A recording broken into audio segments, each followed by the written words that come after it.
हाँ, मैं चाहता हूं कि बिहार के सबसे बड़े आदतन अपराधी मनीष कश्यप को सलाखों के पीछे डाल दिया जाए। अरेस्ट वारंट निकालने के बाद भी अगर मनीष कश्यप बिहार पुलिस की गिरफ्त से बाहर रहते हो तो उसके लिए शूट वारंट निकाल दिया जाए। अगर शूट वारंट निकालने के बाद मनीष कश्यप जैसे आदतन अपराधी पुलिस को खुद को सरेंडर करता हो तो वैसे आदतन अपराधी को फांसी की तख्ते पे भी चढ़ा दिया जाए। ये मैं चाहता हूं और पूरा बिहार चाहता है। लेकिन उससे पहले बिहार की नाकाम सरकार को मैं कुछ दिखाना चाहता हूं।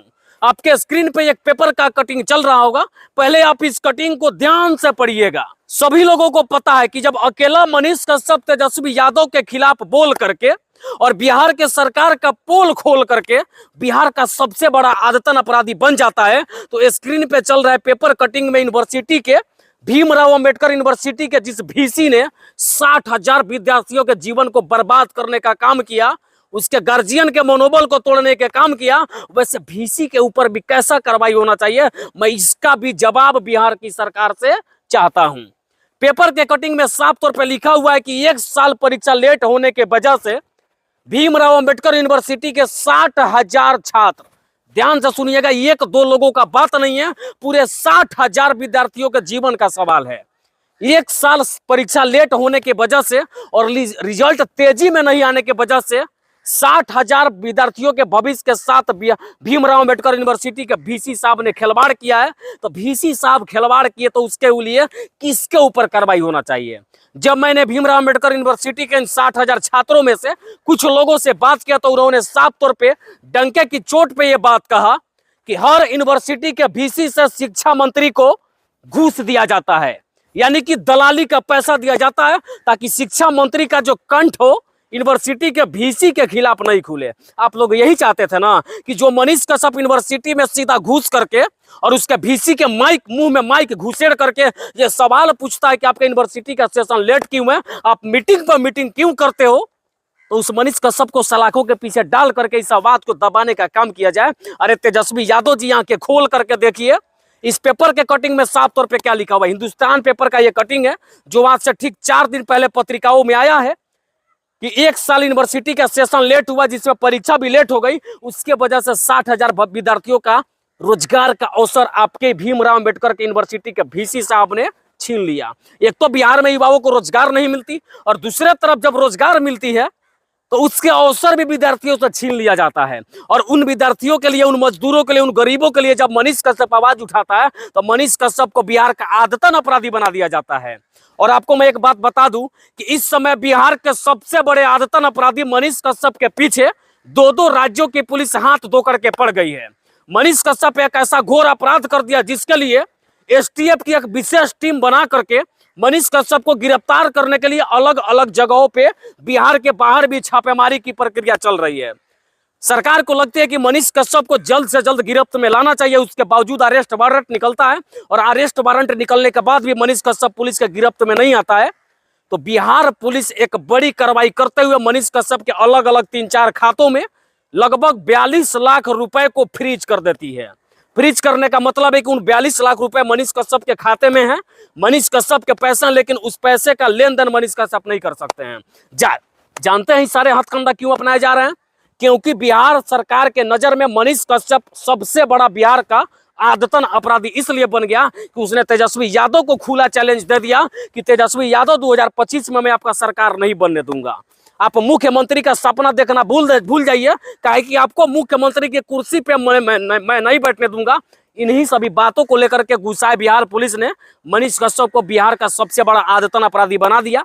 लेकिन एक सवाल है मेरा छोटा सा, जरा ध्यान से सुनिएगा और आपका जो विचार होगा कमेंट बॉक्स में अपना विचार जरूर डाल दीजिएगा।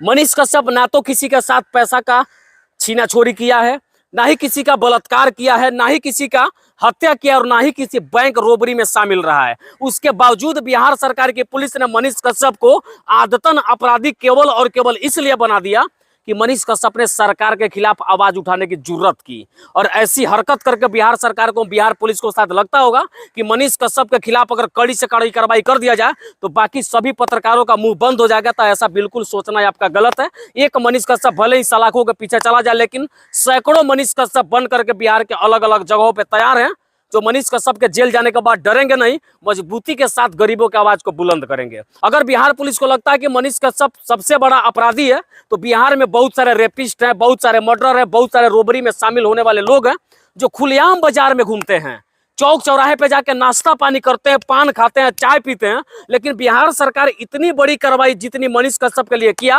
पहले अरेस्ट वारंट निकाला, अलग अलग जगह विशेष पुलिस की टीम को बना करके छापेमारी कर रही है, उसके बावजूद भी बिहार सरकार की गिरफ्त में, बिहार पुलिस की गिरफ्त में मनीष कश्यप नहीं आते हैं तो उनके अकाउंट को फ्रीज कर दिया जाता है। जरा सोचिए कितना बड़ा कार्रवाई है। अगर इतना बड़ा कार्रवाई बिहार पुलिस ने उन अपराधियों के लिए किया होता जो रेपिस्ट होते हैं, जो मर्डर होते हैं, तो शायद बिहार में अपराध का ग्राफ धीरे धीरे बढ़ने के बजाय धीरे धीरे क्या होता, घटता। लेकिन ऐसे नहीं करते हैं। लेकिन गरीबों की आवाज को कुचलने वाली ये सरकार है जो चाहती है कि गरीबों की आवाज को दबने रहने दिया जाए।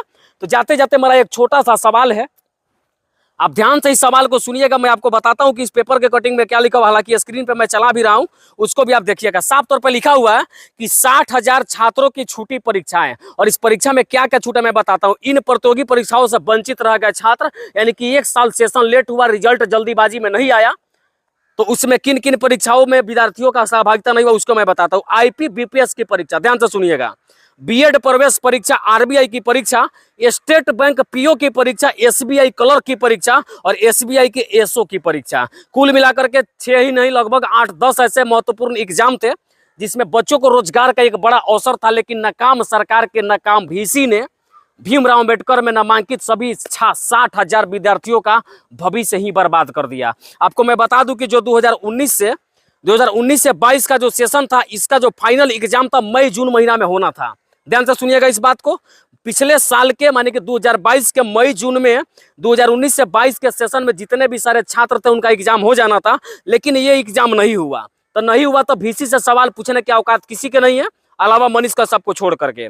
तो ये परीक्षा मई जून में होने के बजाय दिसंबर में हुआ, और दिसंबर में तो एग्जाम हो गया, लेकिन दिसंबर के बाद ये मार्च चल रहा है, अब तक उन रिजल्ट नहीं आने के कारण 60,000 छात्रों का इन प्रतियोगी परीक्षाओं में, ऐसे परीक्षाओं में सहभागिता छूट गया जिनको शायद लगता होगा कि मैं इसमें परीक्षा दे करके कुछ बन सकता था और अपने बाप का बुढ़ापे में सहारा बन सकता था।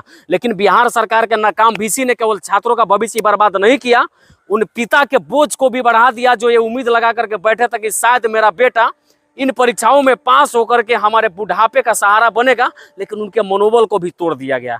इस पे कभी चर्चा नहीं होती है, यहाँ पे तो चर्चा गरीबों का आवाज को दबाने का किया जाता है। बाकी ये वीडियो देख के आपका विचार क्या कहता है, कमेंट बॉक्स में विचार जरूर डाल दीजिएगा। जय हिंद।